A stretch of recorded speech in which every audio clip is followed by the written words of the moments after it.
Women try to win against the men's mentality, but in the end, there are too many obstacles that just stop them from going forward.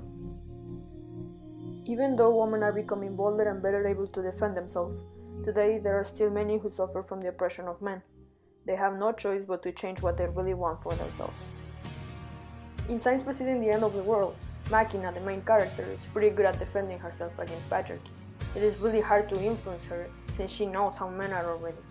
In this quote, we can see that due to her father, she thinks that men are always lying to get what they want.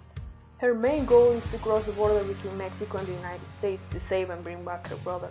But when she finds him, she realizes that her brother never needed her. In this quote, Machina's brother simply knocked her on his game, and because of this, Machina's life begins to crumble. After Machina finds her brother, she has no way to return home, and she knows that she lost everything thanks to her brother. In the yellow wallpaper, the woman is sick, because apparently she has depression and cannot be left alone, so her husband has her locked in a room with some yellow wallpaper as decoration. When she says this quote, in some part of her head, she just wants to defend herself and fight for her freedom. The yellow wallpaper represents the true emotions of the woman. She does not let those emotions release because there comes a time when she really feels that her condition is actually her truth, falling very well in the mental game of her husband, who perhaps wants to make her believe that. In the yellow wallpaper, some people say that it is in the wallpaper that she finds her hidden self, and eventually, her freedom. But she is covering her true feelings, like the wallpaper covers the wooden slats beneath. In Science Preceding the End of the World, there are people who think that the fate of the woman changes dramatically when crossing to the other side, especially if it is because of a man. As an example, Machina's life changed for the bad, as she loses her power, life, and identity to the man's mentality. Despite her efforts, she will have to adapt to what she has now, and since she's lost everything of her previous life. This gives a certain significance to the title of the book, since it might not really be the end of the world, but it is the end of hers. In The Breakfast Club, there are comments that are told to women about having to conform, and about how there is no way women are not going to be judged, making it really hard to please men and society. The girls cannot stand the pressure that guys and everyone puts on them, and it is really hard for them to overcome that. Well, if you say you haven't, you're a prude. If you say you have, you're a slut. It's a trap.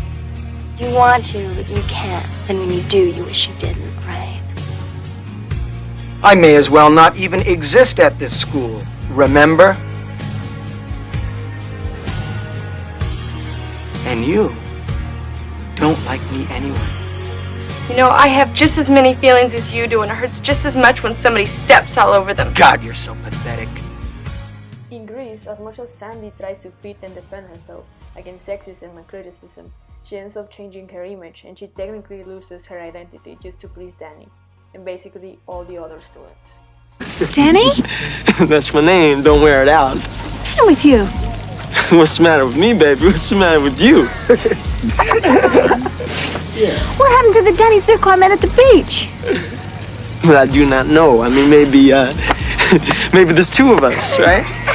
Why don't you take out a missing persons ad or try the yellow pages, I don't know. You're a fake and a phony, and I wish I'd never laid eyes on you. Whoa! At first, she shows the point of view that the women in the movie have or want to have, but in the end, the point of view radically changes. She ends up needing Danny, and even if she tried not to fall, she ended up needing a man, and willing to do anything to get him or please him, even if that meant changing who she was.